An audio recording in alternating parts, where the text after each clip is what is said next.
Hai, Gideon Simanjuntak di sini. Saya terlalu percaya bukan kebetulan. Saudara menyaksikan video ini dalam segmen Kerinduanku. Tuhan memiliki kerinduan untuk saudara menjadi orang-orang berhasil dan orang-orang hebat, gagah perkasa di muka bumi. Sebelum saudara keluar dari rumah melakukan aktivitas saudara, ada baiknya saudara menyaksikan beberapa menit ke depan yang akan mengubah hidup saudara. Saya teringat suatu hari saya pergi ke sebuah kota dan saya pergi sendirian.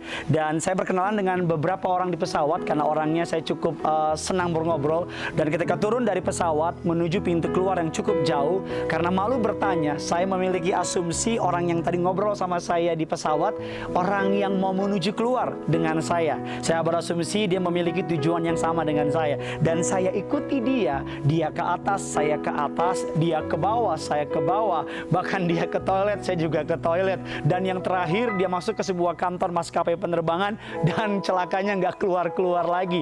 Dan beberapa sapam bertanya kepada saya karena mungkin saya kelihatannya mencurigakan. Dia tanya sama saya, "Pak, buat apa nunggu di luar?" Saya bilang, "Saya nunggu teman saya." Dan temannya keluar, temannya bilang, "Bro, ada apa?" Karena kita baru kenal tadi di pesawat. Dan dibilang, "Lo bukan mau keluar ya?" Enggak, gue nggak mau keluar, gue kerja di sini." Dan hari itu menjadi pelajaran yang berarti buat saya. Firman Tuhan mengatakan, dapatkah orang buta menuntun orang buta? Bukankah mereka akan jatuh ke lubang yang sama? Bahkan firman Tuhan mengatakan dalam Amsal 16 ayat yang ke-25 berkata demikian, ada jalan yang disangka lurus tetapi menuju kepada maut. Dalam hidup ini kita butuh tuntunan, betul ya? Dalam hidup ini kita butuh direction. Kalau saudara naik taksi, pasti kalimat pertama yang ditanya oleh tukang taksinya, kemana? Dan biasanya kalau kita makan siang dengan teman-teman kita, kalau kita tanya makan di mana nih? Dan jawaban yang paling menyebalkan ketika mereka menjawab terserah. Mau makan makanan Jepang? Terserah. Mau makan makanan Amerika? Enggak mau. Terus makan apa? Terserah. Begitu aja terus sampai nggak ada kepastian. Dan hari ini sebelum saudara keluar rumah, saya percaya saudara butuh tuntunan. Kalau saya boleh ibaratkan hidup ini sebagai sebuah journey, sebuah perjalanan, maka dalam sebuah perjalanan kita butuh yang namanya peta, kita butuh yang namanya navigator, dan kita butuh yang namanya kompas. Kalau saya boleh aplikasikan dalam kehidupan iman orang percaya bahwa Alkitab adalah petanya. Sebelum saudara keluar rumah, doing anything, doing any activity, buka Alkitabmu. Apa isi hati Tuhan? Dan ketika saudara hendak melakukan tujuan atau dalam perjalanan, baca kompasnya. Kompas kita siapa?